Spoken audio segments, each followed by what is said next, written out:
Hello, it's another week of Fulham Fix, and Ivan, I'm buzzing. I've been buzzing about this one for a while, I've got to be honest, because we got a special, and it's a point of difference because the women are playing on Sunday, right, at Craven Cottage, Fulham versus Arsenal. So we've got a women's Fulham special this week. You were at the last one, weren't you, Ivan, as we go on to explore in our interviews later, but you were at the one where 3,000 people turned up last year, which sounds like it was unbelievable. Oh, it was so good as well. Yeah, I mean, obviously you never know how many people are sort of going to turn up anyway, and they just smashed the record and surpassed our expectations, and the crowd were amazing. They were so noisy as well. Yeah. Like properly rowdy, and the atmosphere was great. The football was brilliant. I think that's the thing. I know that, you know, it's obviously well reported these days. The quality of the women's game has got so good over the last sort of 5-10 years or so. Like it really has gone from strength to strength. And you know, even we're not just talking the top leagues. We're talking even the league that Fulham play in. The quality is so good. We actually had I saw a game recently in Hotspur Park. And Rachel Yankee came along because we did a little trophy presentation with her. Right, yeah. And even she commented where she was like, I can't believe the quality of the game, you know, in this league. Because, you know, we're still a few leagues off, you know, those top leagues. We'll get there, no doubt about it. But it's good. Like, it's really exciting. good. And we're building a new thing now with a game at least once a year at the Cottage, which is just so vital, important in contextualising it, isn't it? It's interesting what you say about the quality being so good and Rachel noticing it, because we've had Rachel, Fulham Fix listeners will know, Rachel was one of our first guests, wasn't she? And she was saying one of the problems with being in that incredibly progressive Fulham team of the early part of this century was that they were beating teams 14-0. They were saying, like, you know, let's try and win 15-0 or something this week. So, but women's game has progressed so much that the games are seriously competitive, high quality across the board. So that makes the games so watchable, so worth being at. I personally can't wait for Sunday. I think it's going to be a really brilliant thing. It is. It's going to be a fantastic game, a fantastic atmosphere. Our team of quality. It's just going to be great, and I think the more people that come down, I think that the aim, and this goes without saying, every year from now on, we want to smash last year's record. You know, totally. I think that's the aim. Just try and get as many people down, get the stand packed. You know, I think they're gonna open the Johnny Haynes. You know, if that gets full, they'll then open, you know, the Hammy End, things like that. Yeah. And you know, if we can beat last year's attendance, that's massive. Yeah, we've got to do that. And there's no excuses as well, Ivan, because the tickets are so cheap, ridiculously cheap. It's £5 for adults, £1 for juniors. And we know what Fulham's like, being a proper family club, community club. There must be families. You can almost take your entire family for about £15 at this game. Yeah. Watch really high quality football. I mean, that is wild. That's not even... I mean, when I was first going Fulham, it was a 5 on the terraces. So it's a throwback to about 30 years ago, which is incredible, isn't it? It really is, honestly. Really want to get some people down. You know, it's on a Sunday as well. It's during the day. It's a perfect opportunity to come down and really support you know, the Whites and get behind them, and hopefully we'll see like a massive win at the Cottage. It will be brilliant. You know, hey, listen, go on. No, I was going to say, because we could do with a win after, you know, because you know, we love. I've been in the studio today, so tell me about Villa quickly. Yeah, I mean, you know, listen, we'd be silly if we didn't touch on the Villa result. It's not ideal. It's not great. We were, you know, we lost 3-1. We were playing an incredibly informed Villa who haven't lost at home for God knows how long now. Top 4, top 5? I think they're top 4 now. I think quite possibly top 4. Certainly battling for top 4. They're right up there. So obviously, you know, a number of people, understandably, in a bit of meltdown. You know, we're clearly, you know, missing a little bit of that killer instinct up front. However, my feelings we're playing a very informed team. At the second half, we looked fantastic. We came out absolutely screaming. We were amazing. We hit the post, sadly, so straight away we could have been 2-1 within a couple of minutes. You know, and we were just throwing ourselves at them, and we looked really, really good. And then Jimenez, obviously, he got his goal, his first goal, which hopefully will be a first of many, because you do need that moment for him, that little bit of confidence, you know, and the fact that he hadn't got it yet. So I'm hoping, you know, that goal is going to lead to hopefully a fair few more goals for him, because he does look, you know, he looks like a really strong player. He really does, you know, and he's scoring for his country as well. So sometimes it's just getting that monkey off your shoulder and, you know, and getting that goal. And he's got that now. So from my point of view, second half, we look great. The positives are, Jimenez has got his goal. And then the next 3 games after the international break they're certainly winnable. Winnable games, they're winnable games where we can really get a result. So, yeah, there we go. There's my positive spin. Right. Well, you've sold it into me, Ivan. Yeah. But before we go too deep down that tunnel, let's go back to women. We had Georgia Heasman and Sasha Adamson come in, didn't we, to Cottage on before the game, and it was so great to talk to them. I really loved them as personalities. They were so engaging to talk to, weren't they? And you got a real sense of what an occasion it's going to be on Sunday. Yeah. We went off piece a lot in the chat. Because we were thinking about talking to them about the game, but there's all kinds of things that come up. Should we throw to it? 100%. Let's do it. Georgia, Sasha, firstly, welcome to The Fix. Thank you so much for joining us today. Thank you for coming into this stunning ground, Craven Cottage. This is you're going to be here again in how many days now? Maybe just under a week's time when this goes out. How does that feel to be playing again at this historic ground? Yeah, so it's again for me, it'll be the first time for Sash, but it's just such an amazing experience. It's one that we obviously don't get that often, so we definitely want to cherish it when it does come around. But yeah, last year was just incredible. We had so many people here to come and watch us and support us. So it's something that hopefully we can replicate again next week. I just had a moment actually with Georgia walking here where she was talking to me about her goal against her ex-team, AFC Wimbledon, and saying that the noise was so loud when you scored at the Hammersmith end. And it's quite iconic watching you now looking back, because I feel like I often feel it with Fulham players where I feel like I can see it happening because I'm talking to you and seeing it there. Do you still remember it sequence by sequence and how it felt scoring that goal? Yeah, I've watched it a few times now. I bet you have. I would never stop watching it. I scored a goal in a staff game that meant nothing, and I've watched it, that was 10 years ago, and I think I watch it about 30 times a year. Yeah, good greatest moment of my life, and I've got 2 kids. Go on, sorry. Yeah, go on. Yeah, such an amazing, like I said, such an amazing experience, not only to do it against my ex-team, but to do it in front of so many people. The crowd went crazy.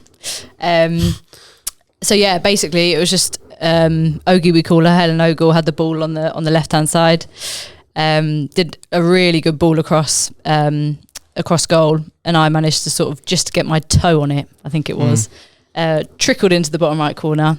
Arguably keeper could have done a little bit better, but that's okay.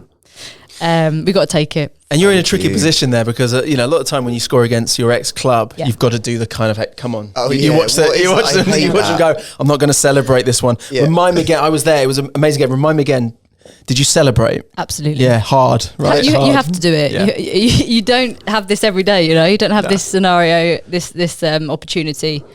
So I had to celebrate. I think I had a little bit of jip off their fans afterwards. They were like, where was the 9 years of AFC Wimbledon, Yeah, that's forgotten. Just scored at Craven Cottage, mate. Yeah. Was it the arm up? It was, to be honest, I can't really remember the celebration. I remember just everyone just sprinting at me, and then I just it went a lull. And I was like, you know what? I just went like this. I was like, come on, everyone. At the crowd. The crowd. Like a wrestler or something. You've got to hype them up, get them loud. What I quite like is, Sash, you just said, was it arm up? So how many different celebrations do you have? Well, this season, every time you score, you go and run with your arm up. Alan Shearer. It's normally a bit of a Shearer. Thing going on there. Yeah. She loves that, Newcastle fan. But I'm not a Newcastle fan, but I normally just do the arm up. It's quite simple. You've actually won over it just through this whole moment. A lot of the Fulham fans here. You're about to lose them now. When you tell us who you support. Yeah, I didn't think we were going to bring this up. We've got it in the questions, I'm afraid, mate. Yeah, I'm a Chelsea fan, unfortunately. You were doing so Even well. Even you don't like that. Not a lot of people do like that one, actually. But your dad's a Chelsea fan too, right? But we've heard that he comes to the games in Fulham kits. Yeah, so I had to buy him a kit because the only kits he had were Chelsea, sorry. So he can't be turning up in Chelsea kits. So you bought him a Fulham kit, like it's almost like a cover. It's like a sort of undercover cop type thing. So 100%. he comes dressed in Fulham shirts. He even wears a bit of a shady cap as well, to be honest. Oh, yeah. just in case anyone recognises it. And a gilet and like bootcut jeans. Like.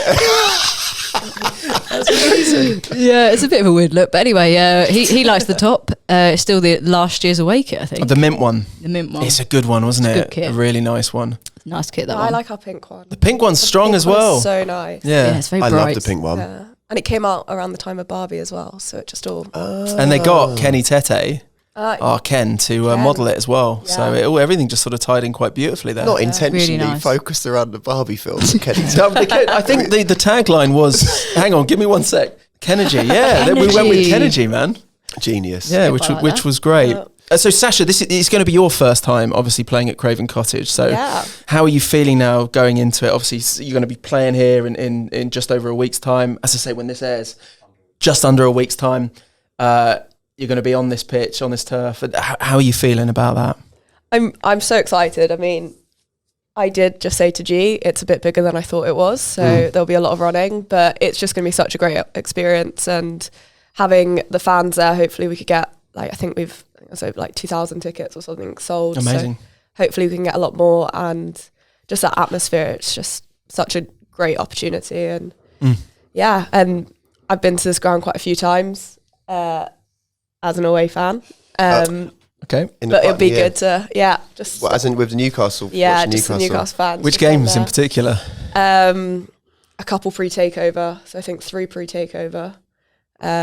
So Fulham may have won those ones then. Yeah. There's a They've- few I good think I've been results to for 2 Fulham draws. pre-takeover. And 2 draws, a loss, and then I was here last season Oh, right. with that Miggy Almiron goal. Okay, That goal. yeah. Okay. Yeah, so I won't. But again, talk you about didn't that. celebrate that. I didn't You did celebrate. a kind of, I was like, keep it calm, can't do that.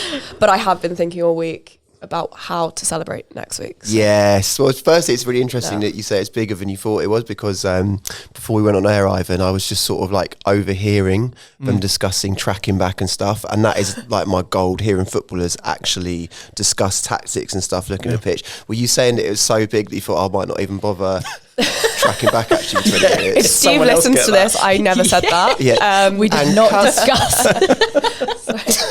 I didn't say that. But oh my God. We can actually cut that. But it's also good. maybe save the legs a little bit. Yeah. And be a little bit more what's the word, conservative with some of the movements. Very diplomatic. Yeah, but no, there is so much space out there. It is like a carpet, and if we play our football, it's going to be a fun game. Well, I'm glad you say that. What? Because there'll be a lot of people that have never seen you play before in the ground. What style of football do you play? Is it like, what's the philosophy this season? Because it's going really well, isn't it?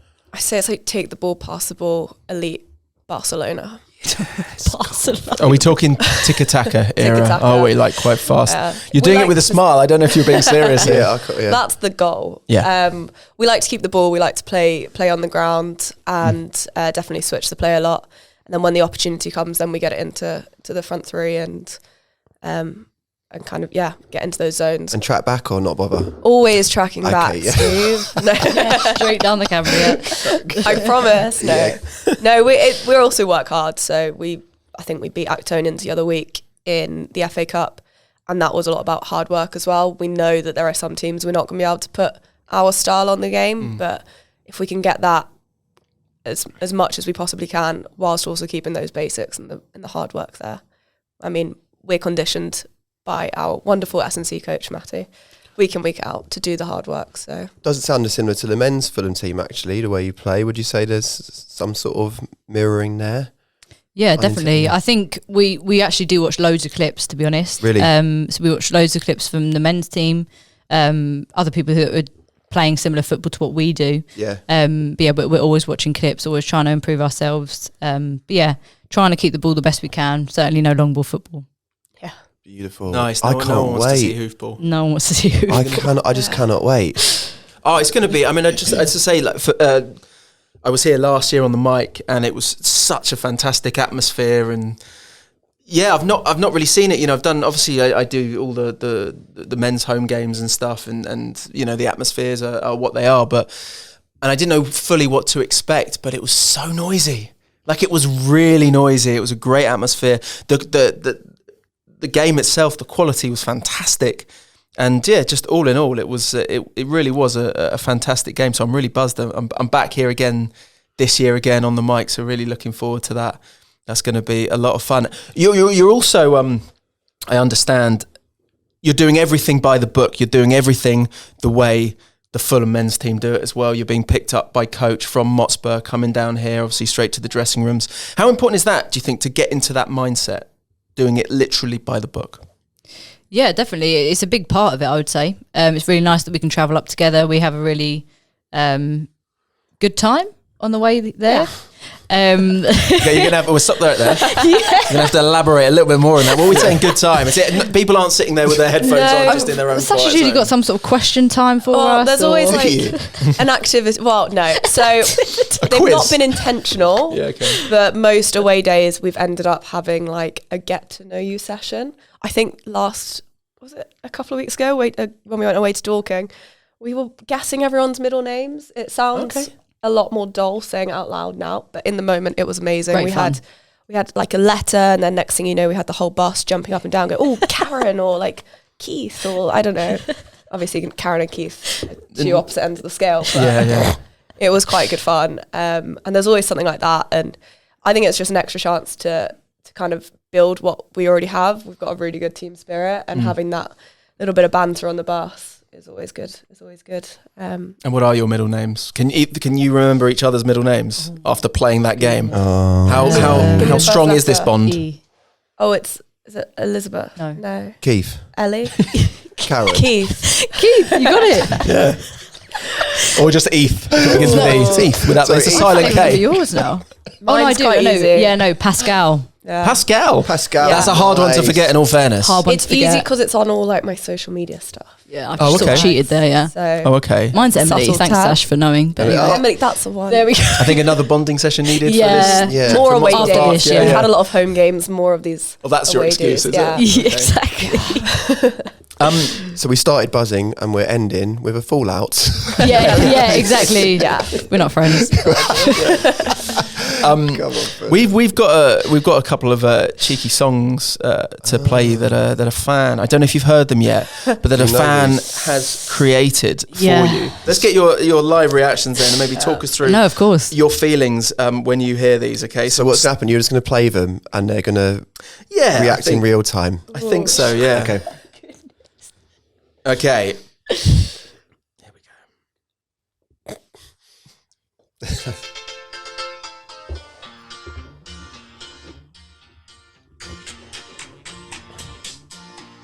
Love this song. Gone with a proper intro there.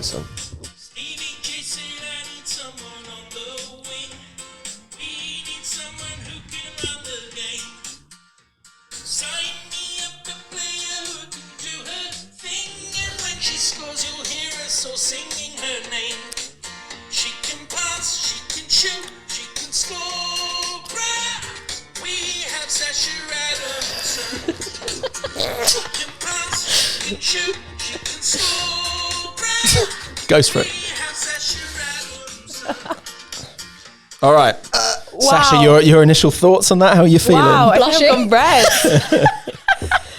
There was a real long lead up into that. Yeah. And I think there was some anticipation. Was it G? Was it me? Who knows? Loved that was it. amazing. Is that the first time you've heard it? That is, yeah. So we've been hearing the other ones. Okay. I think Maddie's had hers. We've had all sorts Edie of Boucher. chants happening. And Yeah. So we've been, teasing everyone all week.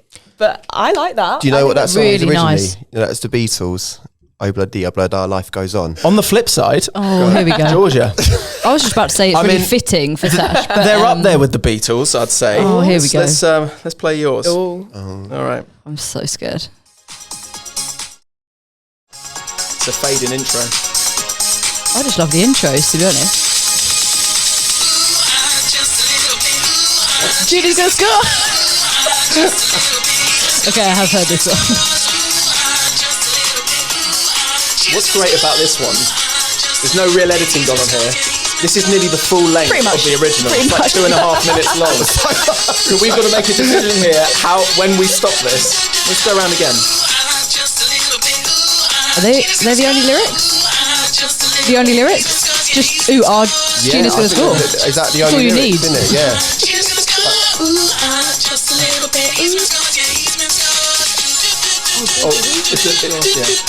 When you score at the Cottage, can you play this song for Gina? Play it on the tannoy. I'm thinking, I'll stop it there. Yeah, I think that's fair. Well, so yeah. How long is that? Is that free? Is that free? There's 2.5 minutes. 2.5 minutes. Yeah. Why Gina G? What's the reference there? Why have they? This happened either a year or two ago, when obviously nicknames are huge in football. Yeah. And even though G is already a nickname of Georgia, that was clearly not good enough. I'm not even called Georgina, but Gina G obviously is a singer. Yeah, this was this is really showing our you're age too young to know. I'm but too young, I in think, the but- 90s, she was out of the She was Eurovision. huge, man. entry. Right. Gina G. So this is how it Did she win happened. Eurovision? Definitely Was she not. second? Definitely No, I think not. she might have been second. Mate, have you heard it? It was huge. It was huge. Have you just listened to what you just played? I think she came second. I remember it quite well. Go on, sorry. Second is still good. Yeah, second's still good. Sorry, Not in football, it's not. But Yeah. they played this song in the changing room, I think, beforehand, and obviously it just sort of happened. Like Gina's going to score because we got with the standard, Free From Desire and all that. Sure. So we got all those, but this one happened, and then everyone was just like, "Oh, G's going to score," and then fit it into the song. And I've just taken it from there, really. So Yeah. if anything, I've created that song. Oh, okay. No, I don't think it was me. I think it was the teammates You're at the going to time. take credit. But, As our resident award-winning musician in the studio right now, what's your thoughts on the production value? Well, brought to the table. What I would say is a lot of effort's been put into it. Given lyrically, a lot of length and time's been put into it, which I think can't go unnoticed. Have you heard the other ones they've done? No. Oh, there are a few. My favourite, I was actually singing it in the reception downstairs, is the one to Zombie, but it's Manzi.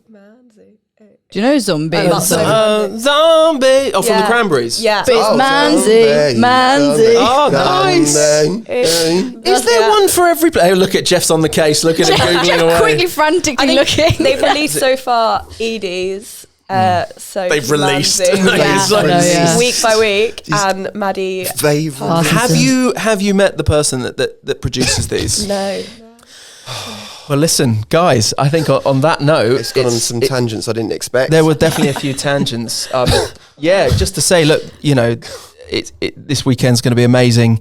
Cannot wait for the game. I'm really hoping to, that we're singing those songs relentlessly in the stands, hoping for a strong Fulham win as well, and some tracking back. All right. I mean, we're having eyes on you now. We're like, you can't go. Don't be losing your players. Yeah, never. No. And we should say to people, get down to the game. Yes, Because- absolutely. Yeah. We should all be getting behind this, and the atmosphere will be amazing. And I think it'll be a genuinely unique, special thing. Yeah, without a doubt. And we're come so away. close to breaking that record again. I think you guys said it last year. Yeah. If we can break that record and get, as many people through the door as possible and really set the record, that would be unbelievable. Yeah, for sure. We'd love to have them. London derby. Yeah, London derby, Arsenal, absolutely. It's it's going to be huge. And so best of luck, guys. Thank you. Appreciate Thank it. you. We also caught up with Huw Jennings as well, head of football development, who gave us a nice insight into how the women's game is progressing. Huw, how are you, sir? You good?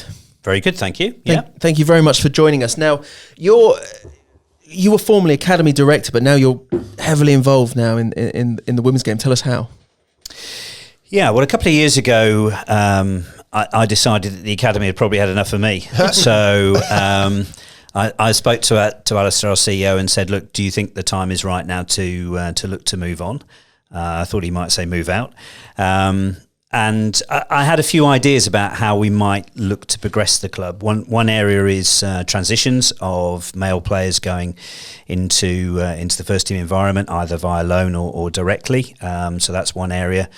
Looking also a little bit about our post-Brexit international strategy, how we're going to cope in that world. Now you can't sign European players from 16 years of age. And then the third area is the women's programme, which previously sat in the foundation. And the guys there had done some great work reinvigorating the programme, but I felt we needed to be serious about trying to bring it into the performance side of the business. Huw, it's an interesting time at the moment because the women are playing at Craven Cottage, obviously. I grew up as a teenager, interesting time for women's football, where our FIDE had Rachel Yankee, etc., playing at the Cottage, which is actually, now looking back on it, very progressive thing. So it's a beautiful thing to have them back at the Cottage, right? Absolutely. Funny enough, Rachel was our guest at the club for the recent game against Dulwich, and she was reminiscing about those times. Yeah, and it was unique, and in fact, probably not sustainable at the time. I was at Southampton, and we looked to do something similar, but there was simply not the revenue available, and probably not the infrastructure and support. It's great to see how women's football has finally now progressed. Yeah, and being able to stage a game at the Cottage, second time for us as a Tier 5 club, it's a great occasion for the players and for the club in general, a commitment from us to demonstrate how important our engagement with girls and women is. Yeah. And last year we got in excess of 3,000 spectators, and hopefully we can go for more this year. That's incredible. And what stands are you using? Are you using the whole of Craven Cottage, or when you get 3,000? No, we'll open up the Johnny Haynes to begin with. Yeah. Obviously, if we go for 22,000, then we might have to open up other sections. But at the moment, we'll stick with that. You joke, going for 22,000, but the women's game is really heading that direction. You're getting some, for some of these clubs getting huge crowds coming in. Is that the long-term goal, would you say, with the women's game? Is it about really building that support from the fans? Well, the long-term vision for us is to grow incrementally and not to look at trying to drop a mercenary team into one of the two top leagues, because that way we don't think we're enhancing and supporting the needs of girls and young women in our club. One of the things we're really proud about is the progression that's been made at participation levels. The foundation, for example, runs some girls-only courses. They're oversubscribed. We had 250 applicants for our under-18 team in the summer, because there's such a wealth of demand. And hopefully what we'll do is use that base to then grow our senior team and rise through the leagues over time. And that way we'll feel there's a really strong connection with the club. What's great about the women who currently in our first team is they're so enthusiastic, they're so supportive of the club's principles and values. And what we see unquestionably is them understanding that incremental growth is very much part of the journey the club's on. That's really interesting, because just to go back to it with Alfire's women's team, Rachel was saying to us that they were beating teams 14-0 or something. So while on the surface it felt like a really positive thing, the rest of the league didn't go with them. And it strikes you that clubs have to be massively in unison, don't they, in order to making everything competitive, and there being sort of a range of football teams at the same level. Yeah, and there's a big governance dilemma at the moment, what to do to grow the game properly. You'll seen the England team talk about schools and talk about participation. That realistically it's going to fall on the professional clubs, amongst others, to try and grow the game to ensure that we've got a proper base, because then unless you care for what happens is you have a good England team for a short period of time, but you have nothing to sustain it underneath.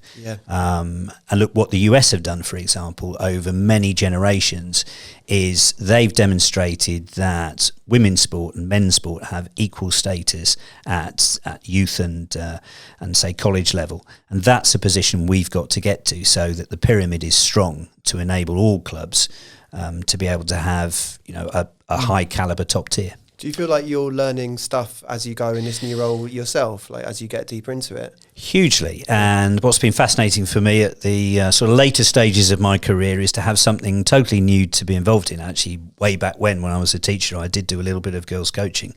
But, it's fascinating to see how you get the engagement right, how you ensure the players feel confident and valued and supported in a totally different way to the male players. Yeah. And look, what I've noticed as well is that you've got to be totally in tune with how you help the players to help themselves, and confidence plays a massive part in that.